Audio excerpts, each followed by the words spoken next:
Bhai's Café is a local film that was meant to be released nationwide in cinemas sometime this year. But because of COVID, the release was moved from cinema to digital.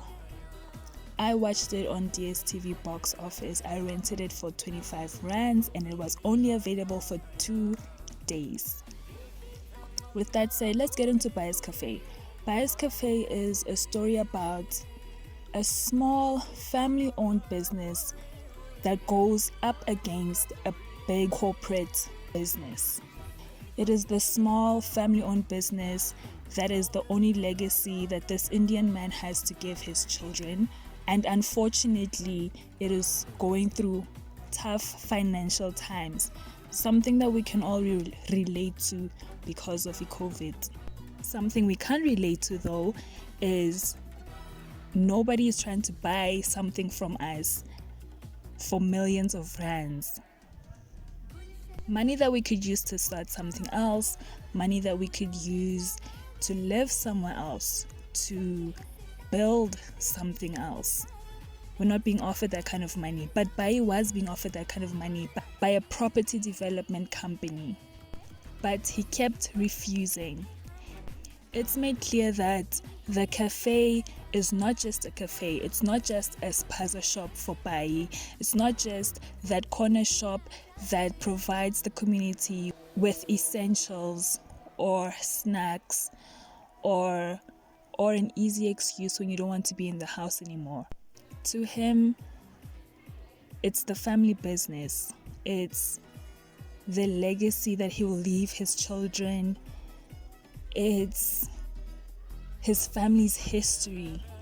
There's so much love attached to that shop. There's a lot of joy attached to that shop. And it's not something that you just sell and let go of. It's not something that you can just sell. It is more than a shop. So while Bhai is going up against the property development company's agents, his daughter, the only girl in the family, falls in love with the agent. She doesn't know who the agent actually is. She doesn't know that the agent is the one that's trying to buy the family business from them. And likewise, the agent doesn't know who his new girlfriend is. He doesn't know that she is the daughter of the man that he has been fighting with. So on one hand, we have a blossoming relationship, or couple goals, or love lives here, or my mpunjununu. It's nice, it's warm, it's fuzzy, we're happy for them. And on the other hand, we have tension, we have corporate greed, we have the little guy up against the big guy. And it's all tangled because the little guy's daughter is dating the big guy's son. So there's a standoff. When Bhai finds out that his daughter is dating the agent that's been sent to buy his property, Bhai freaks out. It's a whole mess.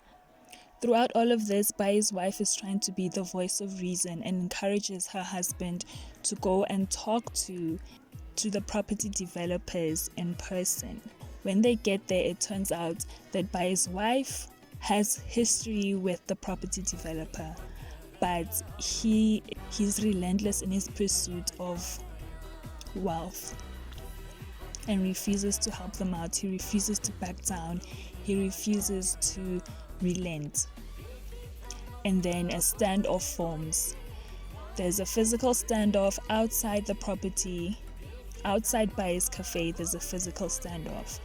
On one hand, you have the community members, you have Bhai, you have his family, and on the other hand, you have the property developer and Okontraka. His son, who was dating Bhai's daughter, is also there, but he quickly switches sides, and somehow that ends up being the catalyst to the property developer letting go of his pursuit of the property, and they end up spending Diwali together and celebrating together, and it's a whole nice happy ending with song and dance, and that's the end.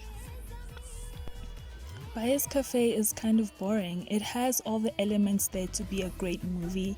I just don't think it was mixed correctly. It has the song and dance that we associate with Bollywood movies, but it's dry.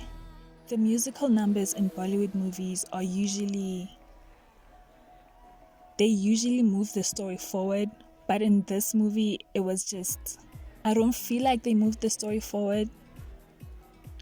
It kind of feels stale. It feels dry. Bhai's Café was definitely meant to be a comedy, but even the comedic aspects of the film aren't there. I didn't laugh. I don't remember any kind of funny lines. There's no one single scene that stands out to me.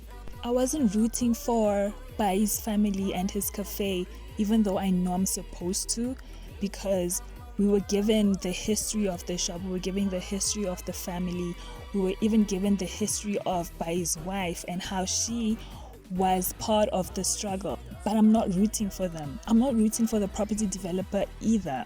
I don't care. I don't have a horse in this race. Like, you win, you lose, I don't care. That's how I feel about it. That's how I felt watching it.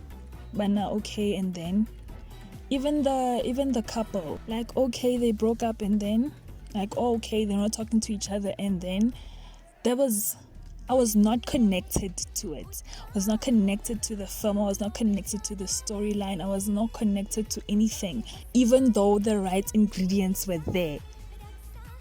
Do you understand? Like, the right, yonke to be corner, I can see it be corner. I'm not oblivious to be corner, but I don't feel it at all. And that's breaking my heart because it's a passion project. It's a passion project from, I don't want to butcher his name, but I'm going to insert his picture and his name here. Something that he has been working on and saving for a very long time. Kodwa andifili. With that said, I hope if you do have DSTV and you do have box office, please go and rent the movie. It's still available on DSTV box office. You can rent it for 25 rands and it will be available for 48 hours.